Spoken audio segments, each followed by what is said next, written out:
and welcome to Chesapeake Weekly. Well, it's time for our annual Year in Review show when we take a look back at some of the awesome things we accomplished in 2021. We can't talk about 2021 without talking about vaccines. Our prayers were finally answered this past year when the COVID-19 vaccine was made widely available. Yet again, it was another steep learning curve to help everyone understand how the vaccine works and why it's so critically needed. For that, we turn to our resident expert, Dr. Nancy Welsh. In one of the year's first Mayor's Emergency Response Roundtable episodes, she explained the science behind the vaccines. Take a look. This is one of the most exciting kinds of vaccines that could have come about. It is using what's called mRNA, and Pfizer actually had been working with this concept of using nucleic acid, the genetic type components, for about 30 years, because they've been working on creating a vaccine that may reduce genetic disorders that are caused by genetic malformations. And so they basically utilized this concept to develop the vaccine, which made it so that it could be developed much faster. I know a lot of people think, well, because it came out so fast, it must not be as safe, but it's because it's a totally different technology. What they are doing is, you mentioned live or attenuated. It used to be that for every other vaccine, we would grow it in eggs, and then it would either be an attenuated virus or it would be a dead virus, and that's what we would give to you to develop the antibody. This is totally different. You don't have to grow anything, and it's not a virus. What they've done is developed a technique to develop an antibody to the spike. You know, you see the picture of the COVID with the spike. That's not just kind of a cute picture. It's really what it looks like under the electron microscope.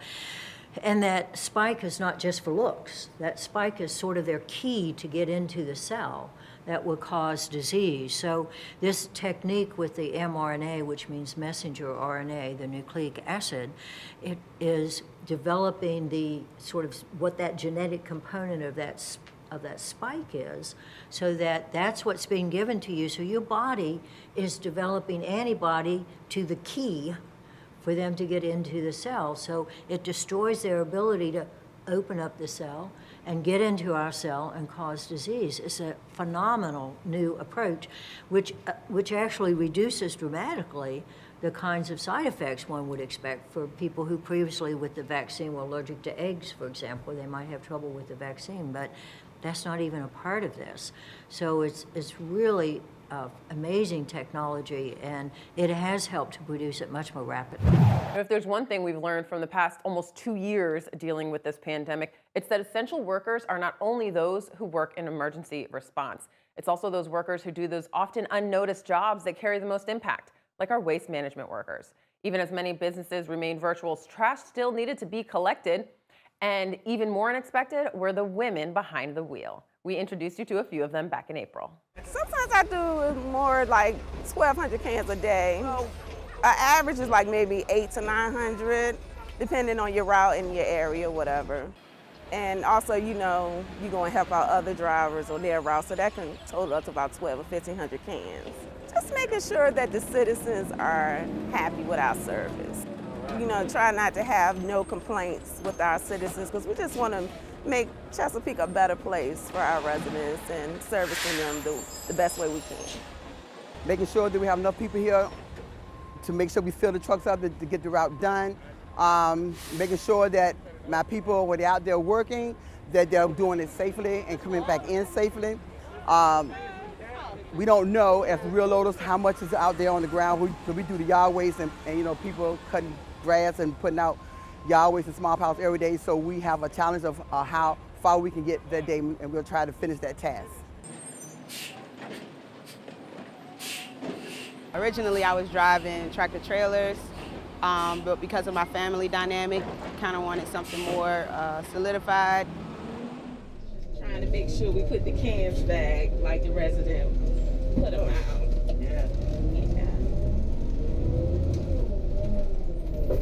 Now that stuff there would be a grapple, right? Yeah, that's a grapple pickup.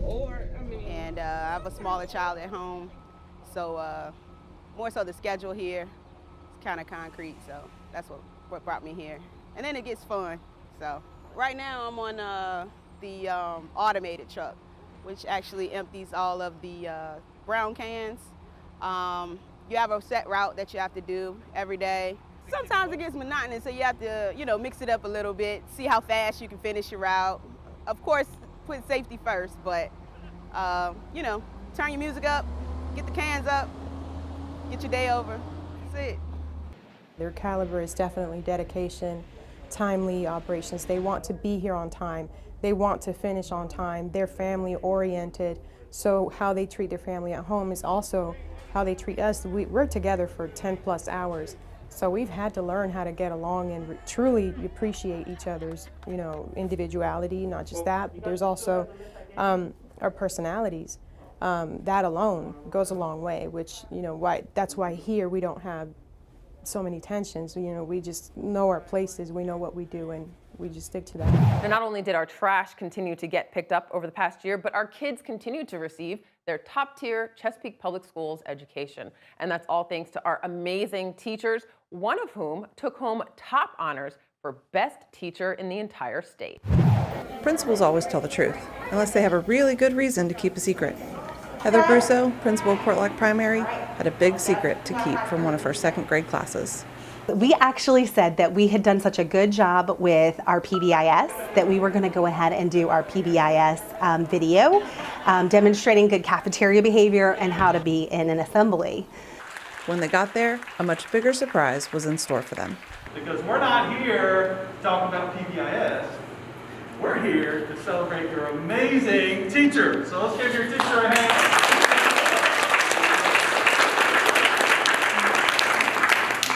Her teacher, Ms. Daphne Colson, has been selected as the Region 2 Teacher of the Year.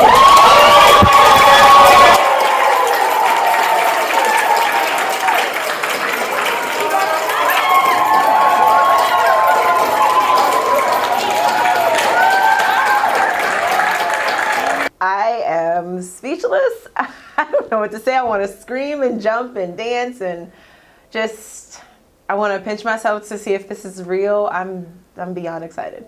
Special guests from the school board, Virginia Department of Education, and the governor's office were all on hand to celebrate Daphne. This is a little letter from my boss, Governor Ralph Northam. But the best surprise came in the form of heartfelt messages from some of her former students. I want to say that Miss Wilson is a superhero to all of us.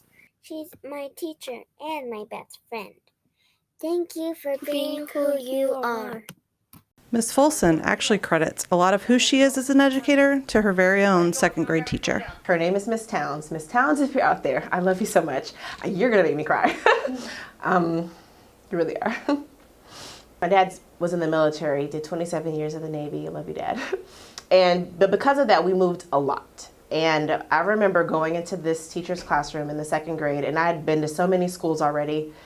And the first thing she said, she goes, "You got everything you need?" She asked me if I was happy. She asked me if I was safe. And she just asked all of the human questions. And I said, at 7 years old, I swear, I said, "I want to be just like you." She just made me feel like I could do anything, and that she genuinely cared how I was. Today, those lessons and values are very much alive in Daphne's classroom.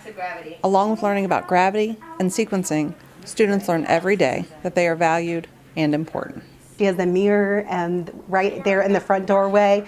That was the first thing I saw when I walked in her room, and it has positive affirmations all around it. And to see them walk in every morning and walk out and have to say something positive about themselves. You are pretty. You are so helpful. You are so kind. I really appreciate the fact that she's building them up as people. I just couldn't have done it if I didn't have people pouring into my cup, which is why I'm always trying to pour into other people's cups. So just thank you. I love you all. Thank you so much, kiddos. Y'all are amazing. And of course, our more traditional heroes continue to shine bright. This year brought with it a sombering reminder that we're already 20 years removed from the tragedies of 9/11. But those who lived through it, and especially those who responded to it, will never forget. Back in September, we spoke with Chesapeake senior firefighter Faith Gayhart, who, along with many other Chesapeake police and firefighters, responded to New York City just weeks after the attacks. We got to the Jacob Javits Convention Center and said, "We're here to help. Tell us, what we can do to help, where we need to go, and where we can get some rest in the evenings. And they directed us to a hotel, and they said we were going to work at the 6th precinct, which is where the bomb squad was, where they lost 2 officers. One was a detective, the other was uniform patrol, and they asked us to respond to that next morning. And the one thing that I remember was, I don't remember if they shuttled us in that morning. I don't remember taking our vehicles, but what I do remember is driving down the West Side Highway, and it was still dark out, and the streets were lined with people standing there with signs, just yelling and cheering, and they had these signs that said, "We love you," and "Thank you," and "You're our heroes." And I remember thinking, we're not heroes, we're just trying to help. We are blessed that we work in jobs where we can help where other people want to help, and they don't have that access. So I felt like I was given a gift by having the career that allowed me to step foot to that war zone to help out in whatever way we could. So how did you help? What were you doing in those days? When we got to the precinct, they said, "Listen, we've been here 2 weeks and we've got 2 guys missing. We know you guys want to work on the pile, but we need to be on the pile looking for our people. So if you could stay here." The block was shut down because it was the bomb squad. And they said, "We need people at every corner 24 hours a day watching this block and controlling who has access," because it was also a residential area. So people that lived on that street still had to be able to come and go. Officers had to be able to come and go. And we had to identify everybody that accessed that street. So they took us down to the pile multiple times, and when we weren't down there, we just controlled the foot traffic and made sure. I think it's easy for people who are not in, the first response business to forget that there's so many parts that you didn't see on the news that had to be dealt with. Right. There was also still a city to run and still, Correct. Crimes to solve and all that sort of stuff that did sort of go on. And it sounds like you guys were able to help fill in some of those gaps as well. We sure did. We did. And in all reality, everybody wants to go to the pile and go help search, but we can't go and do what we want to do. We have to help in whatever way best serves them. And after 2 weeks of their officers not being home, I was willing to do whatever they needed. And those poor guys were so exhausted, just mentally exhausted and physically exhausted. They haven't seen their families. They're looking for their missing officers. They know that at the time when we went, they thought the death count was still somewhere between 50 and 60,000. So it was still utter devastation on so many levels. So I remember them taking us down there one day, and I remember standing in the middle of it and looking around and being so disoriented and thinking, this is not my home. I don't even know where I am. Nothing looks familiar. And the officer said to me, she said to all of us, "Look at your boots." And we all looked down. And she said, "See that ash on your boots? That's the ash of 50 to 60,000 people who were no longer here." And I will never forget that moment. And those boots are so significant. You think there were so many people that have lost loved ones, and there's a piece of their DNA on those boots. We really appreciate the time that Faith took sharing her story with us. You can see that entire interview at youtube.com/Chesapeake Television. And big moves, literally, when it comes to historic landmarks right here in our own city. The Cornland School building moved from its original location to what will soon be an historic village in South Chesapeake. The Cornland School is historically significant as one of the earliest efforts in Virginia to formally educate African American children not long after the Civil War. Crews moved the building slowly and carefully earlier this year. Take a look. It seemed sad, coming down the road so slow, and looking at it coming behind me, in the car. Yeah, it was kind of sad. Yeah, you know, when it was leaving the old location, I always remember, you know, walking, you know, to get there. Yeah, yeah. How far did you have to walk back then to get there? About 8 miles. My Lord. Yeah. Yeah, that was a walk with cold feet and cold hands, and then getting to the school, no fire in the heater, nobody there. And I had to keep on walking a little bit further down to where some more, 2 other girls that went there. Their granddaddy came and made fire in the heater at the school. It was a number of, in each class, I guess about maybe 15 or 20 children, you know, in, you know, the class, you know, all combined, about 15 or 20. Well, I enjoyed going. The only thing was the walk. I had a long walk, but I enjoyed school.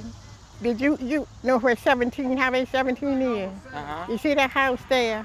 I walked from there to school. That's a pretty long walk. I walked from the Highway 17. That's almost as far as we went today. That is as far as we went that today. is. Yeah, that's how far I walked. We did your route. Yeah. That was my route.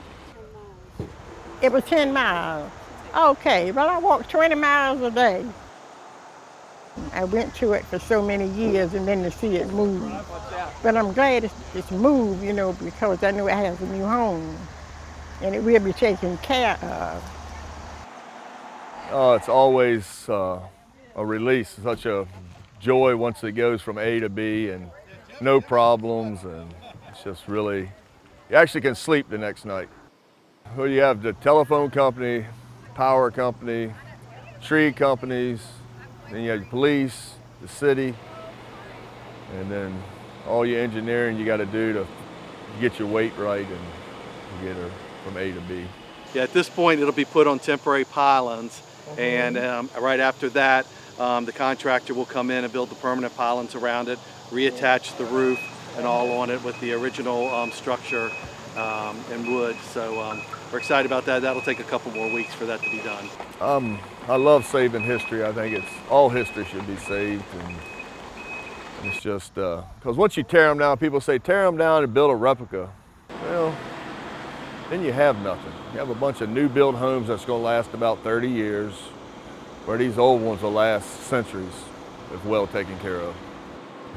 And some big projects got moving this past year as well. We saw groundbreakings and ribbon cuttings on a variety of new facilities. The future Joint City Schools Fleet facility broke ground in October, the start of even more coordination and partnership between the city and the schools. The new Fire Station 10, which serves Bowers Hill, opened up back in March. And a combo police fire station, the first of its kind here in Chesapeake, opened up over the summer. Fire Station 7, Police Precinct 6 now serves as a hub for many in southern Chesapeake, including not just police and fire service, but also meeting rooms and a library kiosk. Joint public safety facility, better service down south here in St. Bride's and Hickory. This is a big day for us. It's gorgeous, it's beautiful, we love it. We love the partnerships, we love the ability to deploy from this point of the city. We're excited about it. When I see this building, I think about cooperation and teamwork and collaboration and stewardship. So the very fact that we have 2 of our public agencies serving this facility is just outstanding cooperation. You don't see that everywhere. Our city leadership thought it wise to co-locate this fire police station that it might serve the needs of a growing, vibrant community. The co-location or close location of public safety facilities is not a new concept in Chesapeake. Given the geographic challenges we have, coupled with the mission and the manner in which we deliver critical public safety services, the concept of deploying directly in the community works extraordinarily well for us. When I came down Battlefield Boulevard and I saw this facility, I was astonished. I mean, it's just, they have done a great job capturing the whole feel for southern Chesapeake. And I have to say, I have never worked with such an open, collaborative team as the chiefs here reached out immediately and said, we're building this brand new amazing station. It's going to have both the police and the fire, and we would love for the library to be a part of that. And it was a perfect fit. It was a perfect fit for our community to have this beautiful facility and to be able to access library services. So this kiosk that you see will be established in just a couple of weeks' time, and you'll be able to place holds. So if you know what book that you want, you can go on the library's website and you can place it and say, I want to pick it up at Station 7. And if you don't know what you want, that's okay too. We will have what we call a red box for books. So you'll be able to peruse that while you're here enjoying one of those community meetings or just checking out this phenomenal, incredible facility. You can peruse the books and check out what you want, and you can return it here. This is a brand new precinct for us, and for us it has to do with the actual geographic layout of the city. This is the southern part of the city, and to have the ability to deploy from here shortens our response times. We designed this building with the country flair. The country flair comes with country porch. No country porch is complete without country rocking chairs. So it's all part of the aesthetics of it. Well, it's been another weird and wild year as we inch back towards some sense of normalcy here in our community and across the nation. We thank you, as always, for tuning in to us each week to learn more about your city government. Remember that you can view more Chesapeake Television programming online at youtube.com/Chesapeake Television, and we'd love for you to follow us on Facebook at Chesapeake TV. We'll be back next week for one more episode of 2021, so until then, from all of us here at Chesapeake Television, we wish those who celebrate a very Merry Christmas. See you next week.